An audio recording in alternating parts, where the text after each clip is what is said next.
दुकान में देर रात लगी आग, मचा हड़कंप। लेबर, पाटीदार और कर्मचारी क्यों उतरे सड़क पर, बताएंगे। बोकारो में किस तरह हुई रथ यात्रा, जानेंगे। नमस्कार, मैं हूं सीमा और आप देख रहे हैं बोकारो दिन भर। चर्चा करेंगे बीएसएल में आयोजित जागरूकता कार्यक्रम की और भी बहुत कुछ, लेकिन पहले देश और दुनिया की बड़ी खबरें।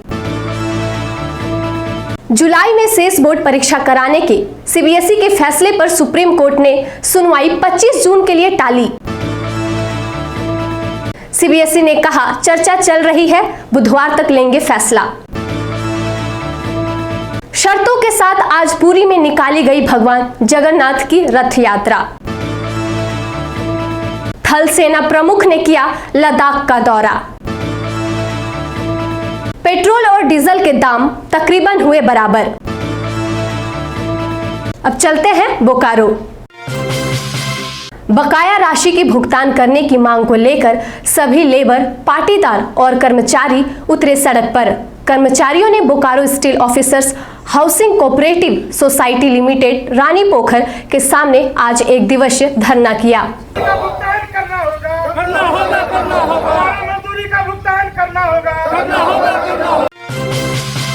दुगदा के एक जेरोक्स दुकान में देर रात अचानक आग लगने से मचा हड़कंप। रात के 3 बजे जब आसपास के लोगों को इसकी जानकारी मिलने के बाद उन्होंने फौरन फायर ब्रिगेड को इसकी खबर दी।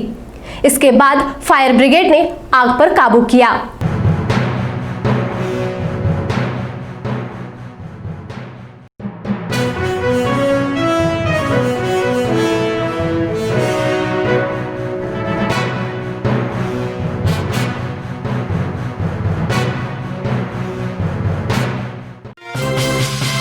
सालों से बोकारो में चल रहे रथ यात्रा पर इस साल पहली बार लगा विराम।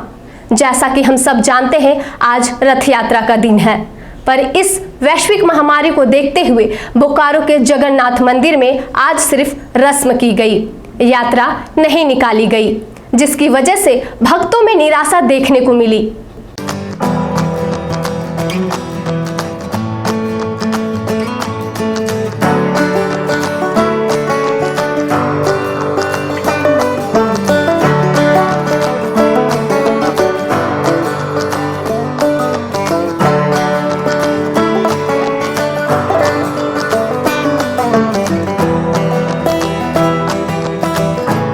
मेरा नाम है सानी इलियास लता, सेक्टर 4 थाना से। मैनेजमेंट के लिए हम लोग को किसी तरह का भीड़ भाड़ ना होने देगा कि ड्यूटी के लिए हम लोग को याद दिया गया और ड्यूटी मतलब किसी तरह सोशल डिस्टेंस को बना कर रखना है। पूजा लोग आएगा बाहर से अपना दर्शन दे के चले जाएंगे, बस इतना ही बोले। कहाँ से आप आई हैं? 4G से। कितने सालों से आप इस रथ यात्रा में शामिल होती थी? वही जब से स्टार्ट है तब से बहुत मिस कर रहे हैं। अब नहीं चल रहा है तो आज ऐसे पूजा किए, मतलब मंदिर के बाहर ही? हाँ, बाहर ही। हम रांची से आए हैं, मेरी मम्मी है कतरास से आई हैं। अच्छा, बस बाहर से ही हाथ जोड़ लेंगे। बीएसएल ने अपने कर्मियों की सुरक्षा के लिए उठाया कदम। सोमवार को आयोजित जागरूकता कार्यक्रम में बीएसएल प्रबंधक द्वारा कर्मियों को इलेक्ट्रिकल सेफ्टी, इलेक्ट्रिकल मशीन के इस्तेमाल के समय संभावित खतरों से सुरक्षा, शटडाउन प्रक्रिया, इलेक्ट्रिकल सेफ्टी प्रोटोकॉल और विभिन्न पीपीई उपकरणों के उपयोग के बारे में विस्तार पूर्वक बताया। अभी अभी एक खबर आई है, क्या है वो खबर, देखते हैं। आज बोकारो उपायुक्त ने निर्माणाधीन अमृत पार्क फेज 5 का निरीक्षण किया। उपायुक्त मुकेश कुमार ने बताया कि 15 दिनों के अंदर अमृत पार्क फेज 5 को जिला वासियों को सौंप दिया जाएगा। उससे पहले अमृत पार्क में क्या क्या बदलाव होगा, जानते हैं उपायुक्त से ही।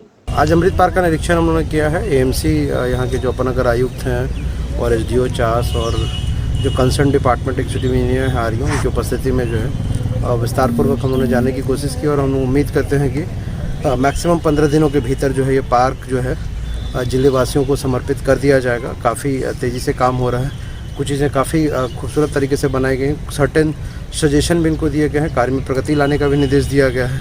और इस पार्क की खूबसूरती ये होगी कि इसमें 35 फीट से ज़्यादा ऊंचाई के ऊपर एक फाउंटेन का निर्माण किया जा रहा है, जो 35 फीट की ज़्यादा ऊंचाई से पानी गिरेगा। तो बोकारो वासियों के लिए जो है एक फील गुड फैक्टर भी रहेगा और जो स्माइलिंग बोकारो का नारा है उसके तहत जो अलग अलग हिस्सों में पार्क और बाकी चीज़ें बन रहे हैं उसमें हम लोग लगातार निरीक्षण करके तेज़ी लाने का निर्देश कंसर्न डिपार्टमेंट के इंजीनियर्स को और जो कंसर्न एजेंसी है उनको दे रहे हैं। ये भी काफ़ी कलरफुल पार्क होगा और जैसा कि मैंने आपको बताया मैक्सिमम 15 दिनों के भीतर जो है संवेदक को डायरेक्शन दिया गया कि 15 दिनों के भीतर इस पार्क को पूर्ण करके जिले वासियों को समर्पित करें। कुछ खबरें धनबाद की। धनबाद में एक नाबालिग का अपहरण कर दुष्कर्म करने के मामले में पोक्सो की विशेष अदालत ने आरोपी को उम्र कैद की सजा सुनाई। इसके साथ ही 35,000 रुपए का जुर्माना वसूलने की भी अदालत ने आदेश दिया। एक नजर मौसम पर। लगातार हो रही बारिश के कारण उमस के दर में बढ़ोतरी आई है। आज सुबह से ही हल्की बारिश हो रही है, जिसके कारण आज भी उमस का दर 80% देखने को मिला। मौसम विभाग के अनुसार कुछ दिन तक मौसम सामान्य रहने का आसार है। आज का अधिकतम तापमान 32 डिग्री सेल्सियस और न्यूनतम तापमान 26 डिग्री सेल्सियस रिकॉर्ड किया गया। आप अपने आसपास की घटनाएं और समस्याओं को हमें व्हाट्सएप कर सकते हैं। हमारा व्हाट्सएप नंबर है 9334210302। अब खबरें बोकारो के विभिन्न प्रखंडों से। कसमार में AIMA बोकारो जिला कमेटी ने एक कार्यक्रम का आयोजन कर गलवान घाटी में शहीद हुए जवानों को श्रद्धांजलि दी। दुगदा में आसू पार्टी का 35वां स्थापना दिवस सोमवार को दुगदा के चंदवाड़ी कार्यालय में संकल्प दिवस के रूप में मनाया गया।